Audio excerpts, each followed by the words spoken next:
Gord. I'm from Calgary, Canada, and I'm going to introduce you to three puzzles. The first two of which are puzzles that I called infinite pickles. These are puzzles that you can describe the rules to your class, and then you have the pedagogic advantage of being able to just say, okay, you guys try the 5x5, and if they solve it just in one sentence, you can say, oh, try the 6x6. So it allows a lot of pedagogic control in your classroom. And it's also going to be good for this group because the puzzle that I'm going to introduce you to is good for grade 1 students. It's also not obvious to solve for grade 12 students. So here's the first one. This one is not an original puzzle of mine. This one comes from a guy called Langford, and he in 1957 was watching his child build with building blocks, and he asked this question. Well, I'm not going to present it like that. I'm going to present it as if these are grade 1 students on the left and grade 2 students on the right. And nobody's happy right now. All these kids are unhappy. Lincoln, can you suggest some different organization of these kids? Right now we have 1, 1, 2, 2. And by the way, everyone who is not in a noisy room, totally fine for you to open up your mics and we can just have a dialogue. Lincoln, if you're there, just suggest any other pairing. You don't know the rules yet. And this is the way that I introduce puzzles. I don't introduce puzzles by saying rule number 1, rule number 2, rule number 3, because by that time I've lost like 20% of the kids in my class are just gone. So instead, I try to get an emotional reaction with a failure. Let's go this. Arnold, are you there? Yes, sir. Arnold, suggest some different pattern here. We have 1, 1, 2, 2. I'm telling you, everyone's not happy here. Can you suggest some different way for these kids to organize rather than 1, 1, 2, 2? So we could have 1, 2, 1, 2 of different 1, 2, 1, 2. Sure. Yeah.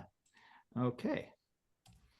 And Arnold, I'm going to tell you that the grade 1 students are now happy because there's one person in between them.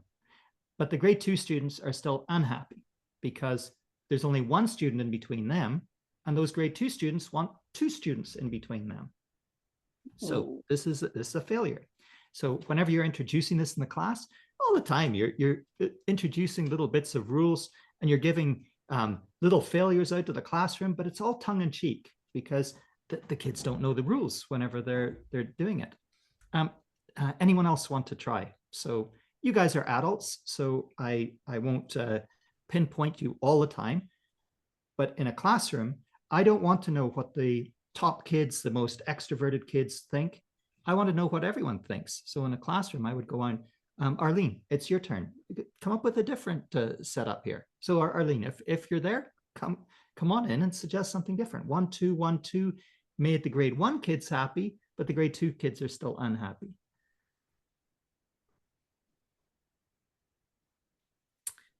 Arlene, if you're not there, we'll go to Charlotte.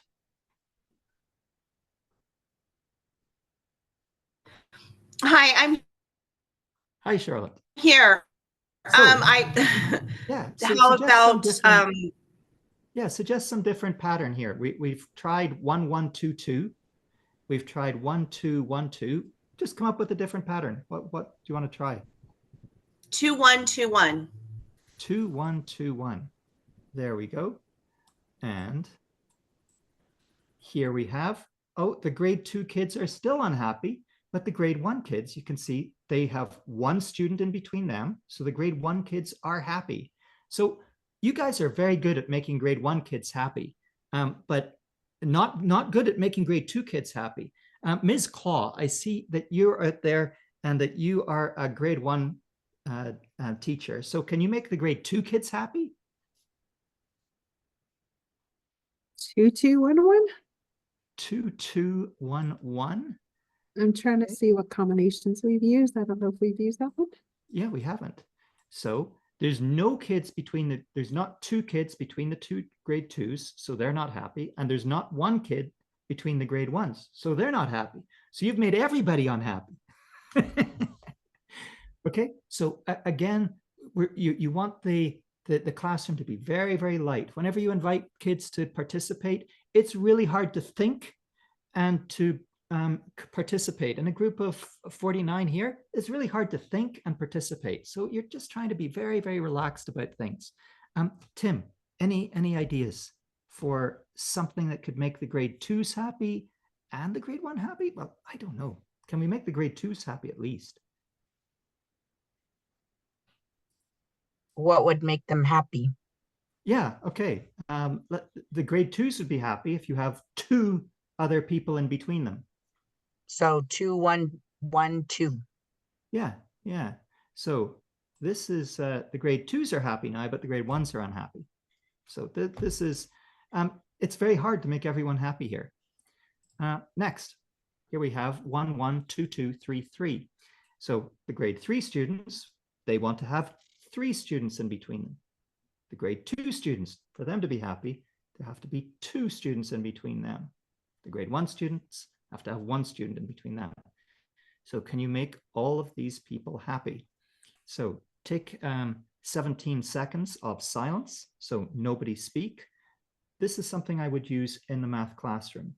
It's not great here, but in the math classroom, I don't want, I want the kids to be calm every so often. This would be an instance.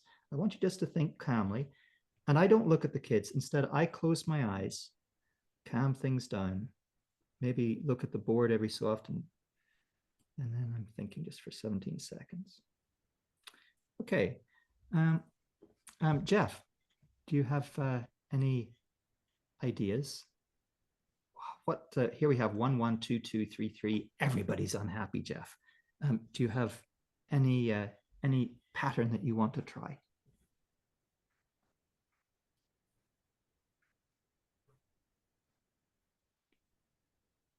Let's go to Babylon.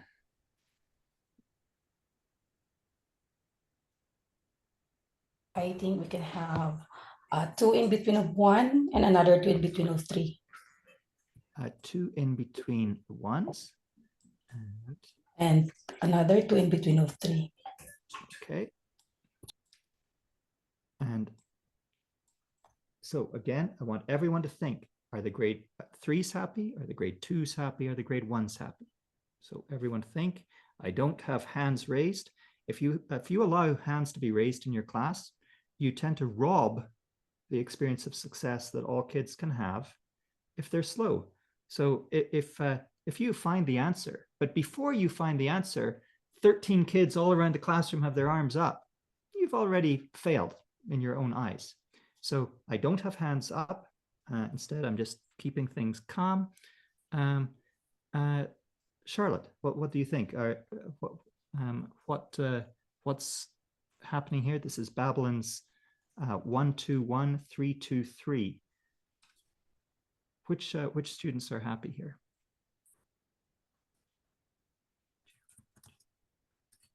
Marivi, if you're there, go for it. What students are happy here? What ones are not?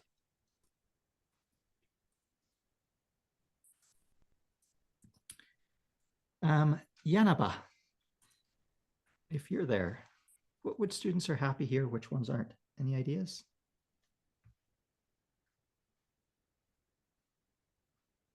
So this is a lot easier in the classroom because you can see if kids are actually there or not. Ursula, are you there? Let me see. The 2s are happy. The 2s are happy because there's 2 students in Yes. between them. Yeah. And then maybe the 1s are not happy. Well, there's 1, 1. There's one. Yeah. There's 1 student in between the 1s, so the 1s are also happy. Okay. The Yeah. 3. But the 3s aren't happy because there are not 3 students in between. There's only 1 student in between the 2 3s. So yeah, the 3s are not happy.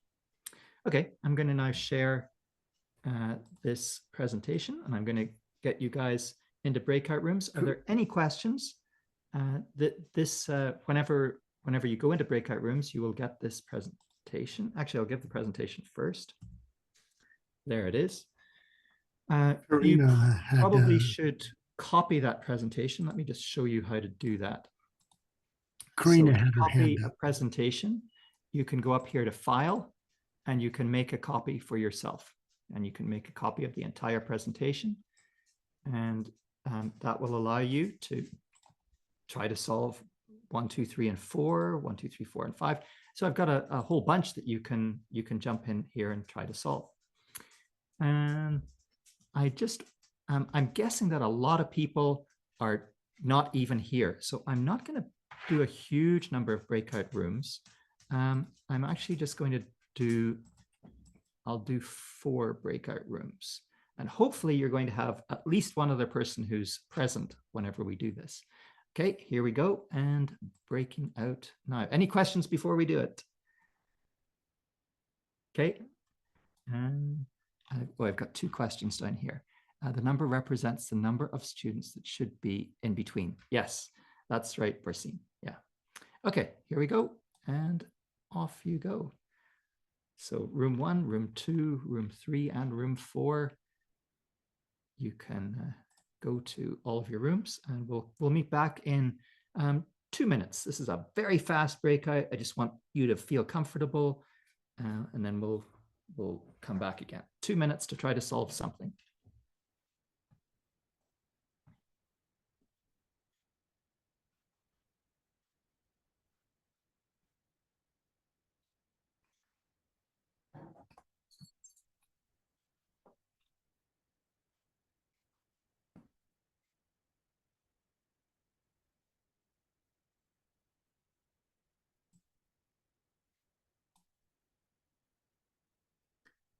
So for all of you here, I presume you're, oh, Marianne, you're here. I mean, you're welcome to just stay here and work on it too.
That was not enough time.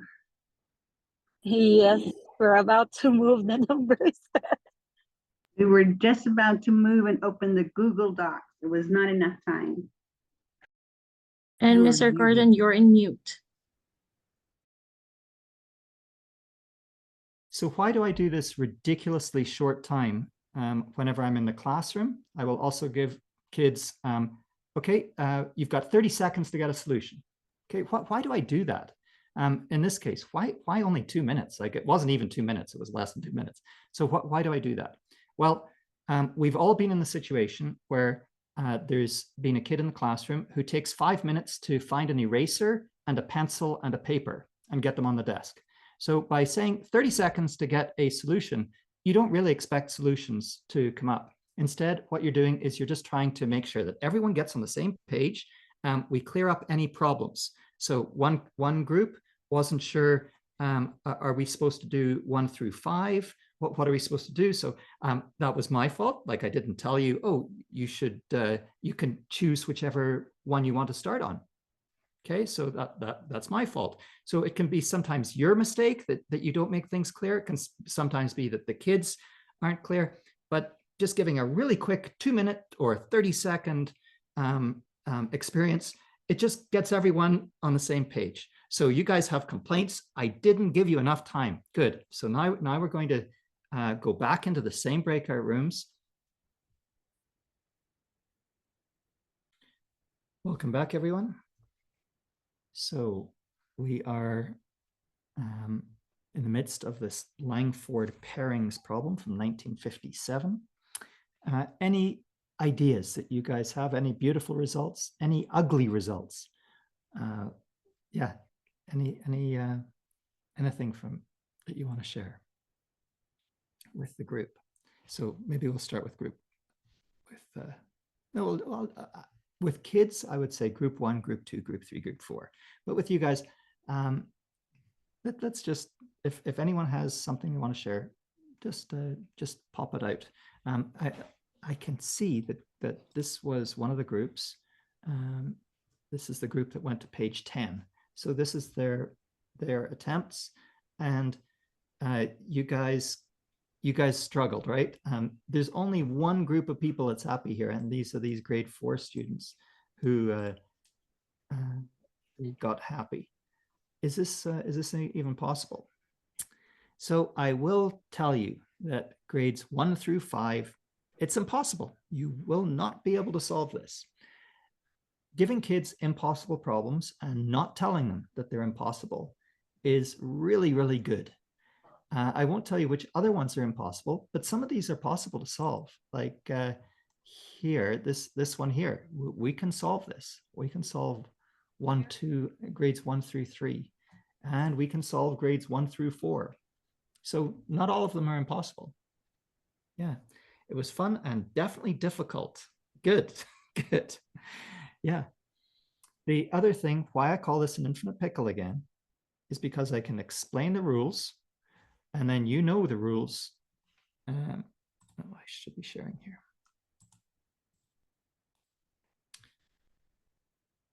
So whenever I explain the rules, the kids will know the rules for the 1 to 2, and they'll know them for an infinite number of puzzles. And if you want to stop kids celebrating, say, oh yeah, we've solved the 1 to 4. We've solved the 1 to 4. We're the first people in the class to solve the 1 to 4. You want to shut that down, because that's robbing the experience of success that other kids can have in solving the 1 to 4. So how do you shut it down? You do it quickly. You guys try the 1 to 5. We know that the 1 to 5 is impossible. Okay, so you give that to the first students who go, yay. Okay, and then what do you do? Another group has got struggling learners. You want to give them a good feeling. They've solved the 1 to 4, but maybe they were really slow in getting there. You want to give them a good feeling. So you say, why don't you guys be the first in the class to try the 1 to 7?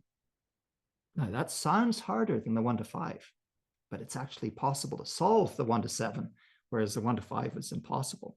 So it sounds good, it sounds better, and you say it loud enough so that the other kids are saying, oh, why do those kids get to do the 1 to 7 first? And so you're all the time trying to muddy the waters so that you don't have this hierarchy of kids that are ego basking, who know that they're the best in the class, and others who know that they're the worst in the class. You're all the time trying to muddy the waters, trying to confuse it so it's not obvious who's top in your class and who's not. So this is the first infinite pickle. Any questions before we go on to the next one, either about the pedagogy or about the puzzle, this Langford pairings? Okay. So I attended yeah. The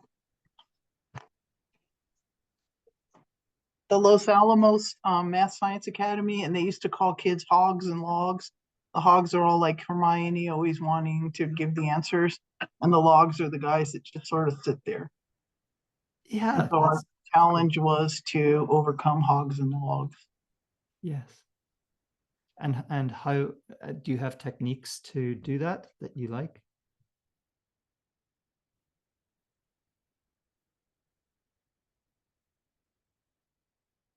Yeah, there's many techniques. So these are just some of the ones that I like to present. Okay, this is one of my puzzles now. I call this one Lab Rat. It's about a year old, and again, I will not explain the rules. I'm just going to jump right in, and I'm going to ask Evelyn. Evelyn, can you remove some of these struts here to make this a maze? So like I can remove this strut here, I can remove this one here. You can tell me to remove some more, and we're just going to make a maze out of this.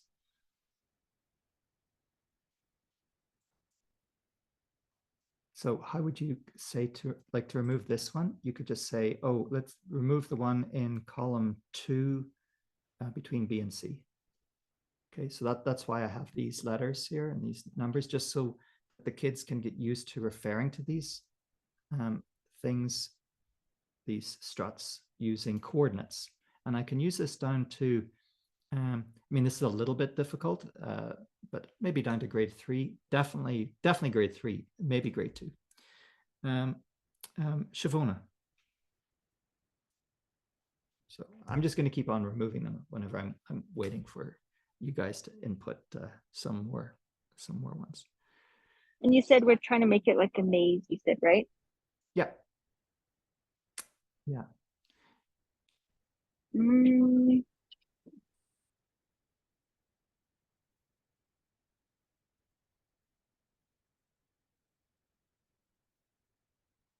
So one thing I won't let you do is if you take away this one, for example, I won't let you take away this one because this doesn't look satisfying.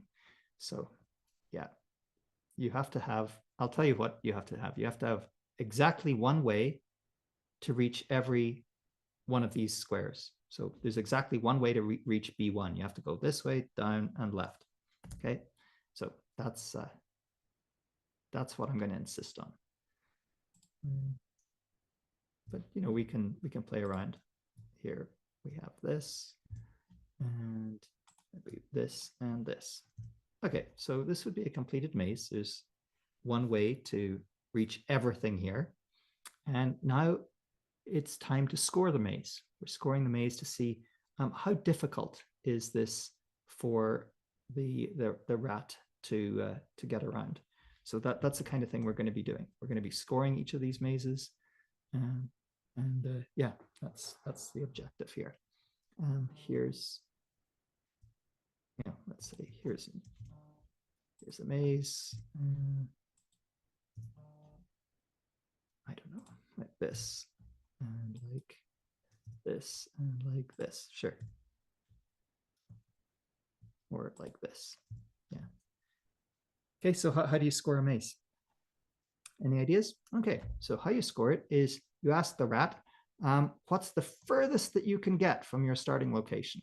So in this case, we can go 1, 2, 3, 4. So I'm going to put a 4 over here. This is as far as I can get. Are there any other 4s? 1, 2, 3, no. 1, 2, 3, 4. Oh, here's another 4. There we go. Any other 4s? 1, 2, no. Okay, looks like that's going to be all of it. So what's our score here? The score is just the sum of all of these brown ones. So this maze, we're going to score this maze an 8. And you have to make the best possible maze that you can. So this lab rat maze gets an 8. Okay, try to make it better. Okay, 17 seconds of silence.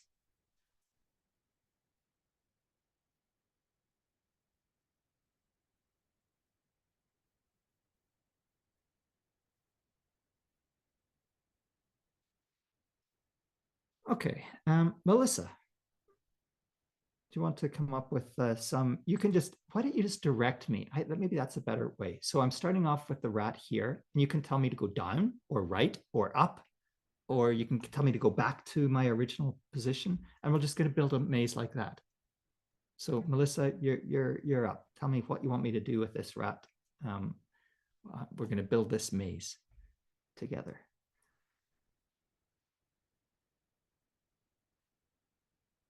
Ben, why don't you jump in here? Help me build a maze. So you can tell me to go down or left or right.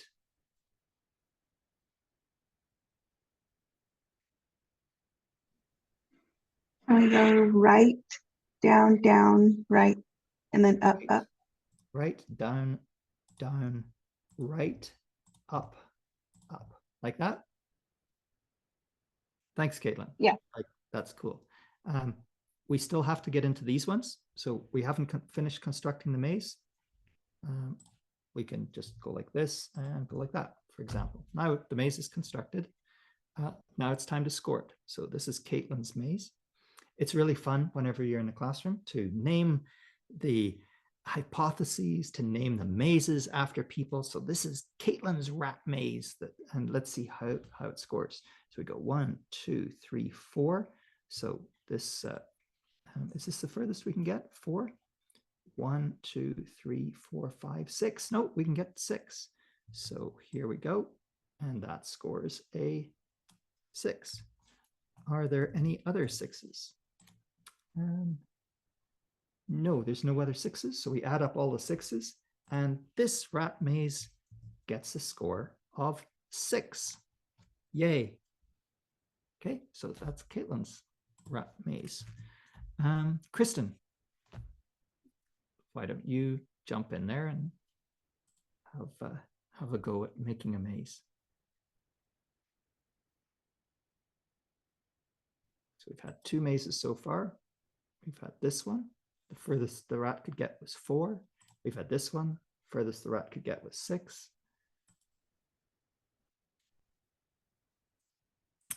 Amy.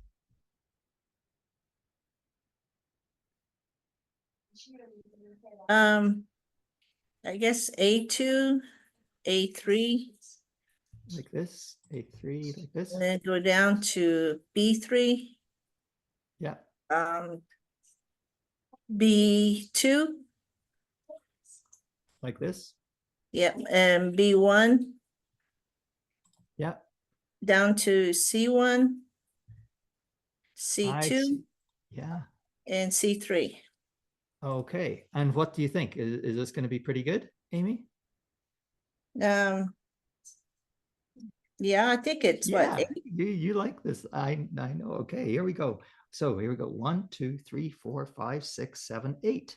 So we have got a long, skinny maze here, and you're right. So Amy's maze gets the highest score that we've had yet, 8. We've had a tie. We've got this one here, and we've got this one here, both at 8. And Caitlin's here at 6. It's really important to make everyone feel good. So if Caitlin's in my grade 2 classroom here, you absolutely want to be celebrating this 6, right? It's easy for Caitlin to feel, oh, I didn't get as good a result as the 8. So you have to go out of your way to celebrate, oh yeah, And here we've got like, this is kind of a real maze. Caitlin's maze is kind of a real maze because we've got this little dead end over here. So there's all sorts of ways, just tricks that you can have to make Caitlin feel fine in your grade 2 classroom, so that she doesn't feel, okay, maybe it's the most beautiful result, the most beautiful maze. And I kind of think so. This maze is too regular. This maze is just long and skinny. In a way, Caitlin's maze is the most beautiful. So easy to make her feel good. Good. Tiffany, do you want to make your own maze here? Okay, I would go down, to the right, And you can go back to the beginning at any time if you want to, like if you want to go this way now, so that you don't have to keep on going. then I would actually go up from C3 Go up from C3, yeah, and then go up again yeah.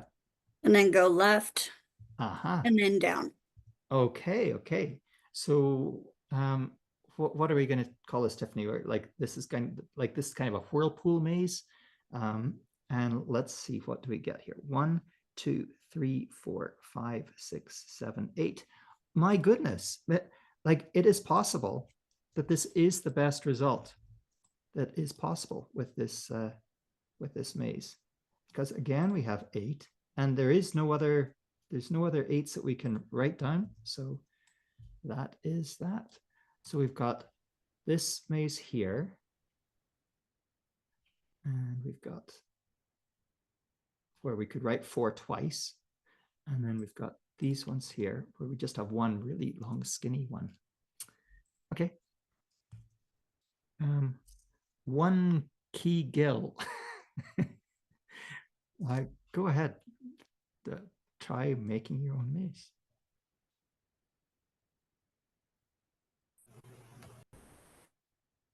Or John, if you want to jump in. Can I do bottom, down, then right? No, the B2. Sorry. Yeah, like that. And just I don't want the bottom one removed. Okay. Sorry, I got it. It's Yep. like that. Yeah. Then up and A3. Is it A3? Yeah. That one. Then down. Then down. And left and left. Right. And your idea, what should it be? Let's see. This is kind of a zigzaggy one. 1, 2, 3, 4, 5, 6, 7, 8. So again, we've got 8. So at this point, you should ask the kids, do you think that it's possible to get over 8? Is it even possible? Or is 8 probably the best that we're going to get? You should be leading kids. Anyway, you should definitely be asking those questions. And let's see. Hi. Yeah, go ahead. Mine is A2. A2. Got it. Next is B2. B2 going down. Again, you can go back to the beginning anytime to make a new path. Next, B1. Yeah. C1. Yeah. C2. Yeah. C3. Yeah. B3. Yeah. And A3. This looks very similar to John's, right? It's kind of a zigzag in the opposite direction in a way. So let's see. John's had 8, and this is going to be 1, 2, 3, 4, 5, 6, 7, 8. 8 as well. So how many people are pretty confident now? We're pretty confident 8 is as good as we can get. We can get it like this. Can I try? Yeah, go ahead. A2. Yeah. A3. Yeah. B3. Yeah. B2, B2, yeah. and then C2, C2, yeah. C3, Yeah. and then open B2, B1 as well. B1, No, not that one, the right side. yeah. And then the top of the C1. This one. Yeah. Okay. So this one gets 1, 2, 3, 4, 5, 6, or 1, 2, 3, 4, 5, 6. Oh my goodness. So this is 6 here and 6 there. Agreed? 1, 2, 3, 4, 5, 6. Yeah. Okay, so that's a score of 12 for this maze. Yeah. I forget if that's as good as you can get. But you can see it wasn't easy to find this. Yeah, I think anyway, that's the puzzle. Now, this is an infinite pickle. What does that mean? That means as soon as you wander around and there's kids celebrating, and I think you might be able to do better than this, but you can choose to stop kids whenever they reach here and say, okay, you go and do the 4x4. Okay, so there we go. Boom, got now a 4x4.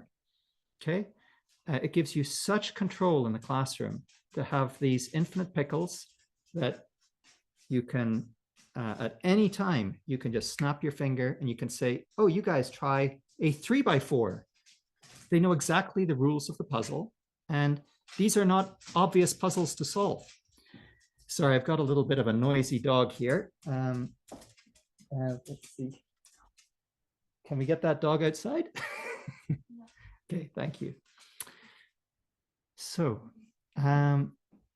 let's do breakout rooms in the document as well. So some people are being able to do it. Let me just highlight what one person is doing. It's fun. This is kind of anonymous. So I like this. So here we have in room 13, we have this squiggly wiggly solution, and this scores 1, 2, 3, 4, 5, 6, 7, 8, 9, 10, 11, 12, 13, 14, 15. So whoever is, they're writing that right now. We don't know who this is, but this is somebody in the class. I love this part of Zoom is wonderful, that we have some random person in the class who has just got a score of 15 on the 4x4. Here we have another one, just this is also working on the 4x4, and I'll see what score this person gets. And here's another one working. So we've got a whole bunch of 4x4s in the works, and you guys can just jump in there, and maybe this is just a better way to do it, because for some reason, whenever I send you guys to breakout rooms, it's I don't know, it's not working always. So this is maybe a better way to just go back and forth. So here, what do we have here? What's the score here? This is room number 12, page number 12, and this is 1, 2, 3, 4, 5, 6, 7, 8, 9, 10, 11, 12, 13, 14, 15. So this one also gets a score of 15. Go. And here. Yeah. Oh, you're going backwards in time. Yeah. Okay. So let's just figure out any hypotheses about how to get good results. So we've got this zigzaggy idea, and this is a crazy looking maze. And these mazes are kind of similar, that you just have one number, but you're trying to make that number as big as possible. And then there's this idea here, but trying to get two numbers. Okay, they're the same distance away as far as you can from that rat. So that's another another idea, and this idea got the highest for this little 3x3 maze, but so far the highest for this 4x4 maze is 15, and that's just using this one long skinny pathway. Here we have, oh, that one's being undone. You don't have to undo your mazes because you can just jump to another room. We've got lots and lots of rooms here, and we can just duplicate them all we want. Okay, it's time for me to shut up and for you guys to talk, maybe among yourselves. So I'm going to leave this on in room 14, and those people in room 14, why don't you just lead the discussion for a while? I'm getting in the way, I feel. So you guys talk about it. Try to come up with a better solution than 15. You guys in room 14, the two of you are leading it. I can see that there's 2 people in there right now. There we go. Okay, so there's 2 people in there. So I'm going to leave and let you guys manage the class. Try to figure out a better way to get past 15. Okay, I'm just going to relax. I'll be back in 2 minutes. You guys try to find a better solution.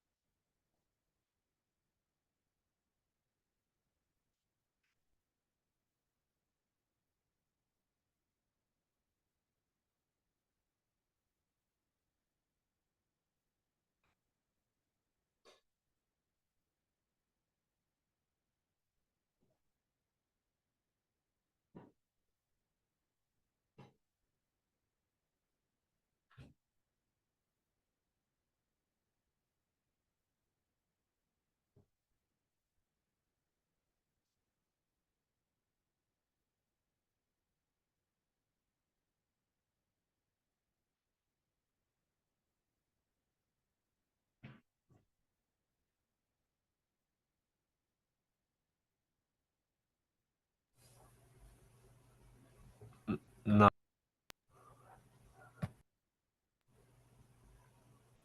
Room 15 got 22 score.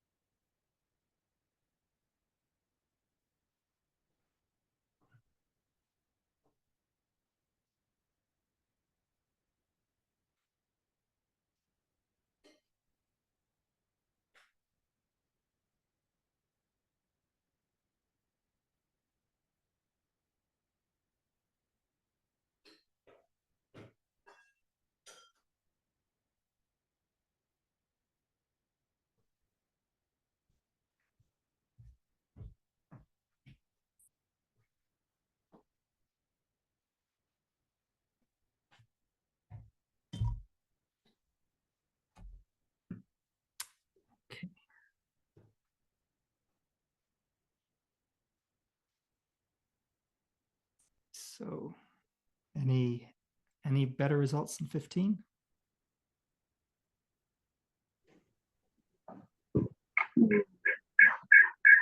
I do 22. Arvin, okay. Do you want to share your screen, Arvin? Or do you want me to reconstruct your solution? Either one. Whichever is easier. Let me try. Share your screen. I'll stop Sure. sharing.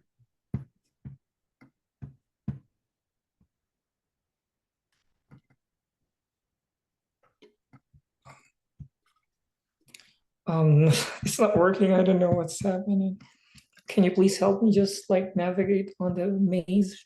So down below, there's a green rectangle. Yeah. So I hope that's going to help you share. It just leads me to. Don't worry, I'll just reconstruct your result. Yeah, please. Sorry. No problem. Thank you for jumping in. Okay. Mr. Gordon, I think you can see it from slide Yeah, 15. I actually used slide 15 from the shared document. Oh, perfect. There you go. Okay, thank you. And let's see, 1, 2, 3, 4, 5, 6, 7, 8, 9, 10, 11. Yeah. 1, 2, 3, 4, 5, 6, 7, 8, 9, 10, 11. Yeah. So a beautiful, beautiful result. Yeah. And here's something else. I created this puzzle a year ago. I worked on it really hard. I probably came up with pretty darn good answers, even up to 7 by 7. But preparing for this today, the last thing that I want to do is to go and review my previous answers. I want to enter our conversation together, not as a god that all of you guys are trying to catch up to, but instead that I'm struggling to figure out how high could I get. And I forget how high I got, and that's good. I should not know that. And the same with you going into your classrooms. You do not want to go in as the god or goddess, knowing all of the answers, and the students are just trying to catch up to you. That is not a good dynamic. It is much better to go in with questions like, oh, I don't remember. This looks pretty good. 22 looks pretty darn good. Was that the best possible? I don't know. It's just much more interesting. It's more interesting for you. It's less work for you as a teacher, and you become a better teacher. The way that I like to describe it is that you should not be a bird teaching bats how to fly. You should not go into a classroom knowing the answers. Instead, you should struggle with your kids and figure things out. Yeah. Mr. Gordon, I tried slide 16 is another way of having maze of 20, I guess 22. Can you check? Slide 16 or slide 22? Slide 16. And let's see. 1, 16. 2, 3, 4, 5, 6, 7. So I can get 7 going this way. And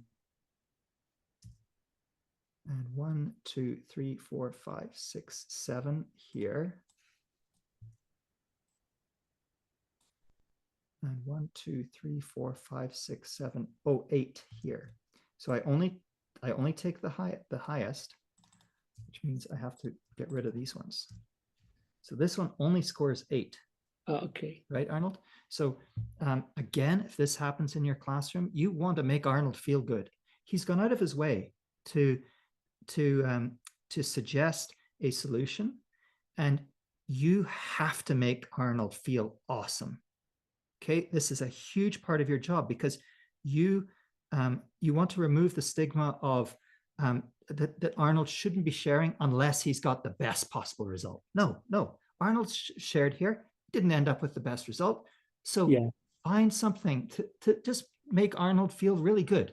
Okay, that's a really important thing. So yeah, this ended up not being a good result, but let's you have to find something. If you see Arnold is just going, oh, sorry for it, like, you have to make sure that Arnold is feeling good by the end of this. So you have to say, oh, I love the zigzaggy over here, Arnold.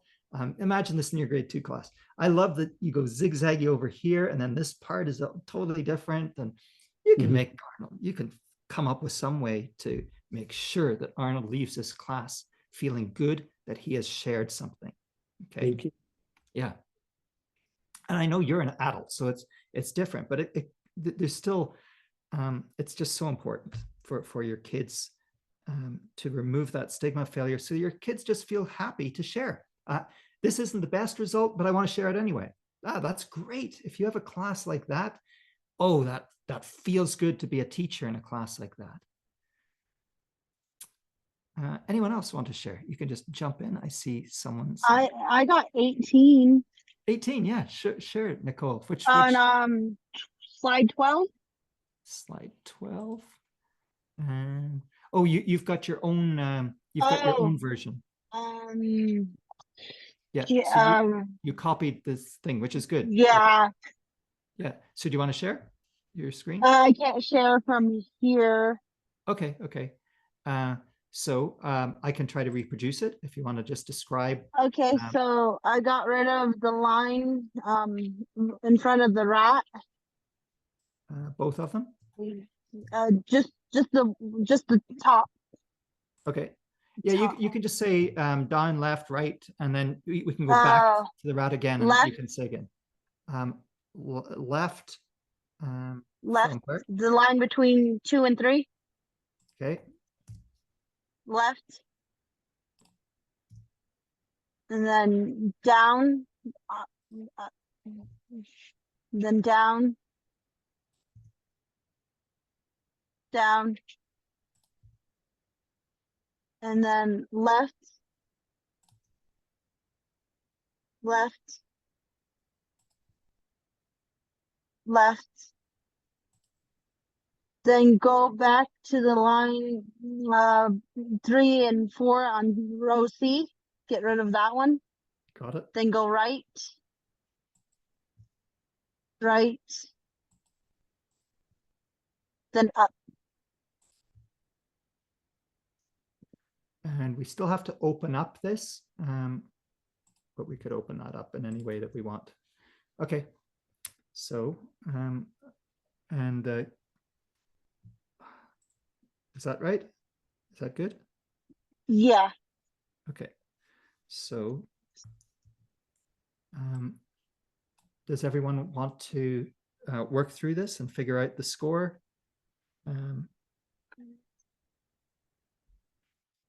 So 17 seconds quiet.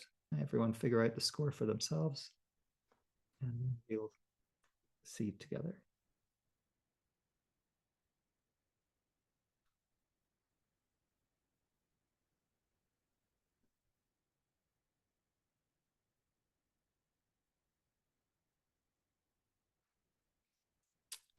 Okay, Steve, do you want to, what score did you come up with?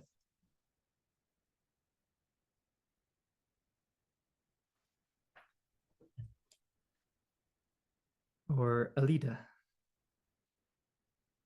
I'm sorry, my internet keeps going in and out, so that's why I'm doing No, this I can. So let's see.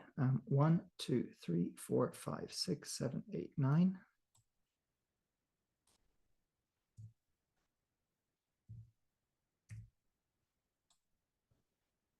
Okay. And 1, 2, 3, 4, 5, 6, 7, 8, 9.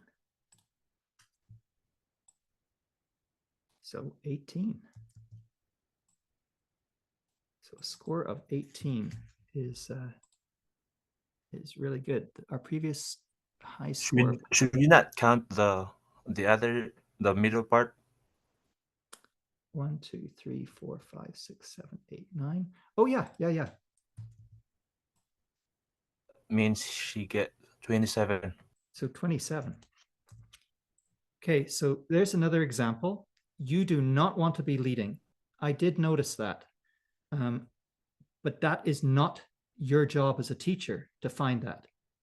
That is the kid's job to find that, just like what happened there. Okay, and let's say the kids don't figure it out. It's okay if they don't find it. Okay, there's nothing wrong with leaving the answer there as 18.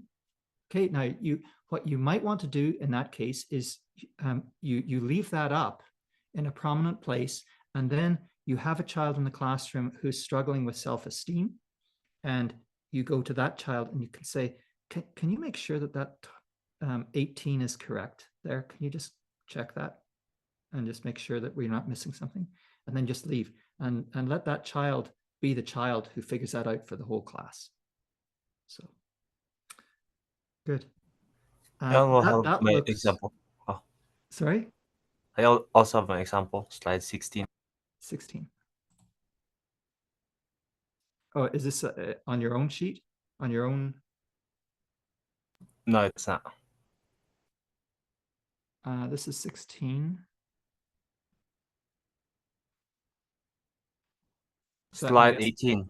Slide 18. Oh, wow. Yeah, so wonderful, wonderful.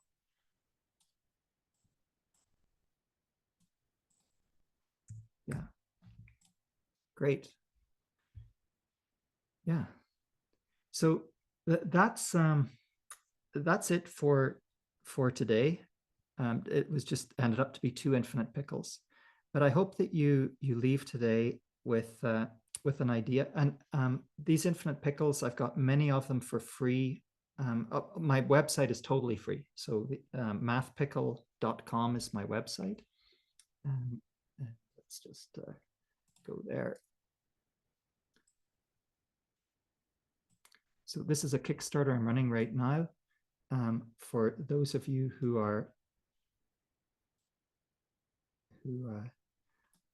interested in helping out with a Kickstarter, this is a Kickstarter that is looking at problem solving and history and mathematics for grade 2 kids, but also history for junior high and senior high kids, and problem solving. So these are a whole bunch of mini games. This here is what I wanted to show you. This is the Infinite Pickle book. This is free to download, and these are 14 of my best puzzles. You can buy the Infinite Pickle on Amazon.com, but you can get it for free here if you don't mind just working on a PDF file. So that's what you can do in English right there. And those are 14 of my best puzzles. These are good for a grade 2, so very easy to understand, but not easy to solve. I can guarantee you that rat puzzle, that's not an easy puzzle to solve in general. Okay, yeah, we probably will be able to find the best solution for 3x3, and maybe 4x4 we can find it. But by the time you get to a big enough square or rectangle, oh my goodness, it's going to be difficult. Yeah. Any final comments?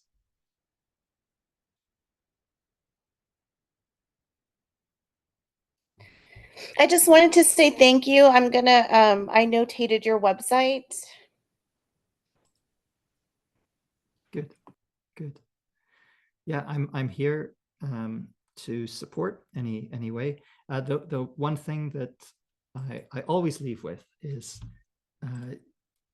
your number one message to parents is to adopt the board game in elementary school, and that's because board games are a celebration of problem solving.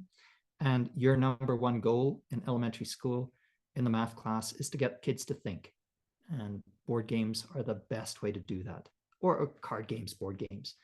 And so on Math Pickle, you'll also have some games that I really enjoy. And so you can see those, but there's lots of games out there. You are living through such a joyous time of beautiful board games. So there's just a whole bunch of beautiful board games coming out every year now. So there you go. Take care, everyone. And I'll see you around, maybe down in Navajo Nation another year.